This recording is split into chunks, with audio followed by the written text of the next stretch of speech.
इस वक्त हमारे सामने दीवान फरीद बिन तहकीक से काफ़ी नंबर 237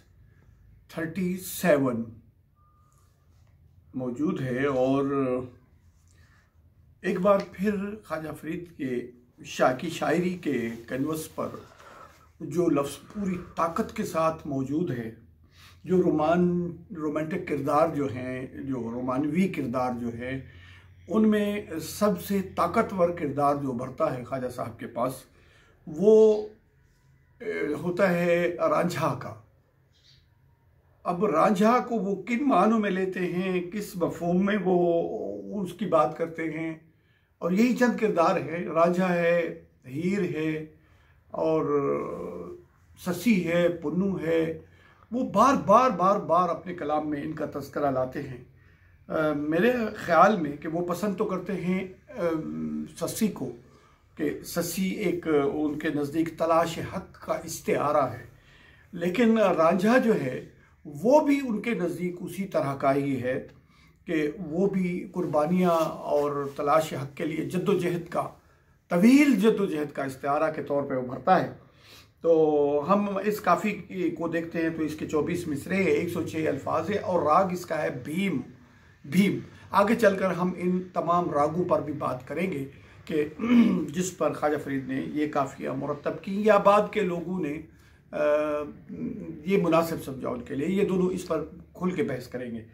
तो ये बड़ी मशहूर काफ़ी है और बड़े लोगों ने गाया इसे और कमाल गाया है और झूम झूम के गाते हैं और एक लहर बहर में गाते हैं। और जिसको भी सुनाया हमने ये काफ़ी और इसके साथ की दो काफ़ियाँ बिल्कुल एक ही वज़न पर, एक ही राग पर, एक ही तरीके पर और गज़ल की हैत में है। ये जिन लोगों ने भी गाई हैं, जो ही ये काफ़ी गाते हैं गोया उन पर एक कैफियत वारिद हो जाती है। अब हम आते हैं कि यही लफ्ज़ रांझा की बात हो रही थी कि ये कलाम फरीद में किस कदर ताकत के साथ उभरता है कि हमें जगह हमें ये लफ्ज़ रांझा बजाते खुद 56 यानी इसके मरतबा इस्तेमाल होता नज़र आता है। ये 56 56 सराइकी में कहते हैं 56, तो 56 वारी इस्तेमाल थी नज़र आमदे साकू इवें जड़ा रावल है, जोगी है, ये 40-41 दफ़ा इस्तेमाल थी नज़र रहे। तो बे भी इहो जे लफ्ज़ जिदे को असांको ख्वाजा फरीद दी फिक्री ख्वाजा फरीद दे फिक्री मैदान या उन्हें किरदारें का पता लगते जड़े उन्होंने ज़हन रासिख हैं और अपने बयान ते कीते कि ये ज़रूरी क्यों है, ये इनका बात में लाना क्यों ज़रूरी है। इसलिए कि हर चंद हो मुशाहिदाए हक़ की गुफ्तगू बनती नहीं है बादा ओ सागर कहे बगैर। तो किसी का नाम तो लेना है ना, क्योंकि बात उसकी हो रही है जिसका कोई नाम भी नहीं है, जगह भी नहीं है, पता निशान भी नहीं है, तो फिर किसी का नाम तो लेना ही है ना, एक अलामत के तौर पे, इस्तिआरे के तौर पे। तो अब आते हैं उस काफ़ी की तरफ। तो ये काफ़ी जो है, शाह रांझा अलबेला जोगी जादू गरवे। शाह रांझा, वो रांझा जो है वो शाह है, वो अलबेला है, यानी उस जैसा कोई नहीं है। अलबेला सिर्फ ये नहीं है कि वो मुनफरिद है, वो अपने तौर अतवार में भी मुनफरिद है, उस जैसा कोई नहीं है। और जोगी जादू गरवे और रावल बंसी जोड़ सुनाई। अब ये रावल जो है ना, ये भी ख्वाजा साहब के पास एक ख़ास फैंटेसी है इस लफ्ज़ की कि ये भी कमोबेश 18 मरतबा उन्होंने मुख्तलिफ़ काफ़ियों में इस्तेमाल किया है। और रावल का मतलब होता है शहज़ादा, सिपा सालार, महबूब, एक लक़ब है और एक बड़ा नाम है। जिस तरह ख़ान, सरदार वगैरह इस्तेमाल होता है, इसी तरह रावल भी एक एज़ाज़ी नाम है। तो लेकिन ये महबूब के बारे में ख्वाजा साहब इस्तेमाल करते हैं कि रावल बंसी जोड़ सुनाई। और रावल ने क्या खूब जोड़ कर बंसी सुनाई, यानी बहुत ही सलीके से, ढंग से, तरीके से उसने बंसरी बजाई। विसर गियो घर वरवे। अब वो उसका नतीजा ये हुआ कि वो हमें घर वर सब कुछ भूल गया। एक तरफ तो है घर और उसके साथ इस्तेमाल होता है वर, और वर के कई मानी हैं।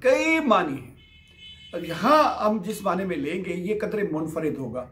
और वर का एक माना तो है बर, यानी शौहर, मंगेतर वगैरह, एक तो ये होता है। और एक वर होता है रखने वाला, यानी ताकतवर, दानिशवर, ताकत रखने वाला, दानिश रखने वाला, एक तो ये हो गया। और एक है वर का मतलब घर, और वर का मतलब सबक भी है, सबक याद रखने की बातें, यानी घर भी भूल गया और जो याद रखने की बातें थी वो भी सब हमें फरामोश हो गई। और फिर वर का मतलब कहीं ये भी आ जाता है कि जो कुछ घर और ऐशो इशरत का सामान है, ये सारा भी कहीं किसी न किसी ज़ुबान में, फारसी अरबी वगैरह में वर कहलाता है। और इसकी ज़्यादा निशानदही शेख सईद साहब ने की है। और यार रंझेटे मुरली वाही, यानी मुरली वाही बजाई, यार रंझेटे मुरली वाही कर कर पेच हुनरवे। और उस रंझे दोस्त ने सिर्फ मुरली जो है वो सुनाने के लिए, बजाने के लिए, मुझ तक पहुंचाने के लिए उसने क्या क्या क्या पेच और हुनर किए हैं।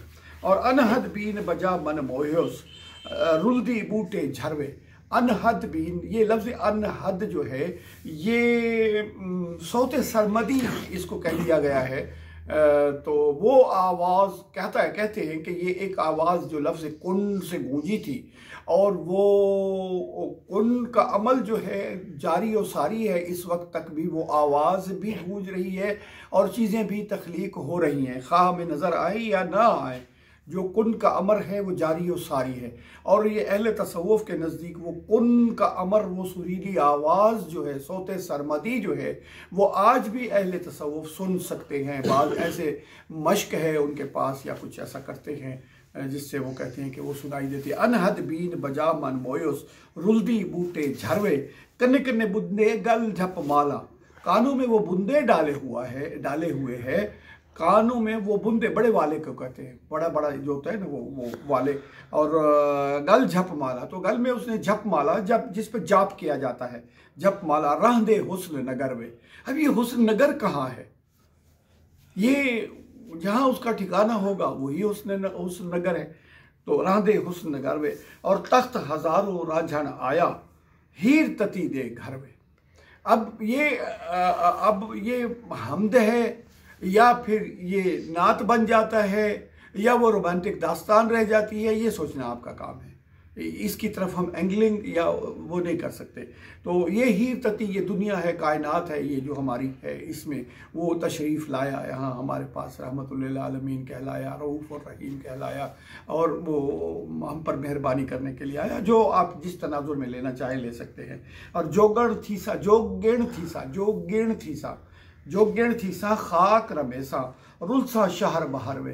तो मैं उसकी तलाश में जोगिन बनूंगी और उसकी तलाश में शहर बाहर दरियाओं में जहाँ कहीं भी उसको ढूंढना पड़ेगा मैं ढूंढूंगी। और माँ प्यू छोड़ लगी लड़ तेरे सांवलकारी करवे। मैंने माँ बाप छोड़ के तुम्हारे खाते आ गई हूँ, तुम्हारे लड़ लगड़ को अब हम जरा कुछ डिफाइन कर दे कि ये क्या होता है। लड़ के तो कई माने हैं। लड़ एक तो है आओ लड़ो मेरे साथ। लड़ एक मतलब होता है कि एक कहते हैं मोटे तना जो है दरख्त का, उसके साथ जो एक शाख अगर मोटी हो जाए तो वो भी लड़ होता है। और एक लड़ का मतलब किसी चीज़ की तरफ ढल, एक कंधी लड़ी खड़ी है, यानी किसी की तरफ थोड़ा सा झुकाव हो जाना, ढल जाना, एक ये भी लड़ है। और लड़ एक कहते हैं किसी कपड़े के पांद को, एक पांद इसको कहते हैं, कपड़े के एक आखिरी हिस्से को। और ये एक शादी के मौके पर रस्म होती है कि जिस वक्त वो सारी तकरीबात हो जाती हैं, लावा वगैरह, वहाँ पर जो खुशी का सामान है वो सब कुछ हो जाता है, तकरीबात है जो भी है वो सब कुछ हो जाता है। और फिर रवाना करने लगते हैं। तो फिर ऐसा करते हैं कि वो दुल्हन का कोई दुपट्टा या चादर जो होती है उसको, वो चादर जो दुल्हा के कंधे पर रखी होती है या वो उसका वो कोई आराइशी एक कपड़ा जो उसके ऊपर डालते हैं दुल्हा के, उनको आपस में गांठ दे देते हैं। इस तरीके से गांठ लगा देते हैं और इसका मतलब ये होता है कि अब तुम इस बंधन में बंध गए हो और इसको सारी ज़िंदगी निभाना है। मुसलमान भी करते हैं ये, हम लोग अपनी सकाफती तकरीबात में ये करते हैं कि दुल्हन को जब रवाना करते हैं तो हम उसको उसके साथ बांध देते हैं। ये गोया अलामत होती है कि अब तुमने ये तुम्हारे लिए और तुम इसके लिए मुखलिस रहना, अब इसका तुम्हारे अलावा कोई नहीं है और तुम्हारा इसके अलावा कोई नहीं। ये दोनों के लिए पैगाम होता है। वो भी जिम्मेदारी महसूस करता है कि ये अब मेरे खाते में, मेरे ज़िम्मे में है और मैं इसको यहाँ से ले जा रहा हूँ। और वो ये कह रही है कि मैं इसके ताबे हुक्म होकर इसके साथ अपने आप को इखलास के साथ मुखलिस कर रही हूँ। तो ये होता है लड़ लगन, इसको कहते हैं। माँ प्यू छोड़ के अब मैंने माँ बाप सब कुछ छोड़ दिया और तुम्हारे हिस्से में आ चुकी हूँ, सावलकारी करवे। अब जब मैं तुम्हारे ज़िम्मे, तुम्हारे खाते में आ चुकी हूँ तो फिर मेरी चारागारी कौन करेगा, मेरी खबरगिरी कौन करेगा? तुम्हारे अलावा मेरा है कौन? मैंने पिछला सारा खाता ख़त्म कर दिया और मैं उन पर मेरी जिम्मेदारी नहीं है और मैं उन पर अब उतना हक नहीं रखती जितना मेरा तुम पर हक है। और बाज पिरिंदे बाज न काई, बठ जेवर बठ जरवे। बाज पिरिंदे, बाज के दो मानों में इस्तेमाल किया खास साहब ने। बाज का एक मतलब तो है बाज बगैर, दून और अलावा उसके, इसके सिवा बाज पिरिंदे। और पिरी और जो महबूब जो है उसके अलावा, और दूसरा बाज जो है उसका मतलब होता है किसी चीज़ की ताकत, अंदरूनी पकड़ और किसी चीज़ की मजबूती। बाज पिरिंदे बाज न काई, बठ जेवर बठ जरवे। ये जेवर और जर की भी कोई ताकत होती है, महबूब की ताकत होती है, प्यारे की ताकत होती है, जिनसे हम जुड़े हुए हैं वो हमारी ताकत है, जो हमारे साथ जुड़े हुए हैं वो हमारी ताकत है। अगर आज जेवर और जर पे यानी माल दौलत पे फख्र करते हो तुम, तो ये जान लो कि बाज पिरिंदे बाज न काई, बट भाड़ में जाए, जहन्नम में जाए ये सारा कुछ जिस पर तुम तकब्बुर करके अपने अपनों से अलग हो रहे हो, तो ये कुछ नहीं है। और वो एक दरख्वास्त की जाए, इतना जुल्म मुनासिब नहीं, रब को लोगों को डरवे कि ए दोस्त, वो जो माल और ज़र के ऊपर तकिया तवल्ला करके और माल और ज़र को सब कुछ समझ कर लोगों पर जुल्म कर रहा है। एक मतलब ये भी हो सकता है ना काफ़ी का, जो लोगों पर जुल्म कर रहे हो तो इतना जुल्म मुनासिब नहीं। तो फिर ये देख लो, ये इतना जुल्म भी मुनासिब नहीं है, फिर ये देना पड़ता है, ये जवाब देना पड़ता है इसका, और फिर इसका बदला भी देना पड़ता है। रब को लोगों को डरवे, क्योंकि वो बैठा है ऊपर इंसाफ करने वाला, ऊपर या जहाँ भी है वो बैठा है इंसाफ करने वाला। तो फिर सोच लो। और रांझन जोगी मैं जुगियाणी इतनी इश्क खबर में, वो कहते हैं ये जो बात है हम तक, हमारे कानों में जो पड़ी है, खबर जो पहुंची है हम तक, ये बड़ी पक्की खबर है कि वो जोगी है तो मैं उसकी जुगियाणी हूँ। यानी ना वो मेरे बगैर जोगी है ना मैं उसके बगैर जुगियाणी हूँ, हम एक दूसरे के लिए हैं, हम एक दूसरे के लिए बने हैं। और ये हमें इश्क ने पक्की खबर दी है। और आखिरी शेर है, यार फरीद न विसरम हरगिज, सिक दी वैसा मरवे। ए फरीद, दोस्त जो है किसी मुमकिन ही नहीं, हरगिज मतलब मुमकिन ही नहीं है कि वो मैं उसे फरामोश कर दूँ, वो मेरे जहन से उतर जाए, मेरे दिल से उतर जाए। वो जो कहते हैं नियत शौक भर न जाए कहीं, तू भी दिल से उतर न जाए कहीं। तो ये कह रहे हैं, पक्की बात कर रहे हैं। वो तो खदशे का इजहार है ना कि कहीं ऐसा ना हो, लेकिन ख्वाजा साहब ये कह रहे हैं, एक पक्की खबर दे रहे हैं कि यार फरीद न विसरम हरगिज। अब विसरम का मतलब ये भी हो सकता है कि वो मुझे भूल जाए, और ये भी हो सकता है कि मैं उसे भूल जाऊं या मेरे जहन से उतर जाए, तू भी दिल से उतर न जाए। यार फरीद न विसरम, यानी फरीद वो मेरे जहन से, दिल से उतरता ही नहीं है, दिमाग से, सोच से, फिक्र से उतरता ही नहीं है। और फिर सिक दी वैसा मरवे, मैं उसकी चाहत में, तड़प पे, तलब में अंजाम को पहुंच जाऊंगी, मर जाऊंगी। इस तरह काफ़ी नंबर 237 का इख्तिताम हुआ।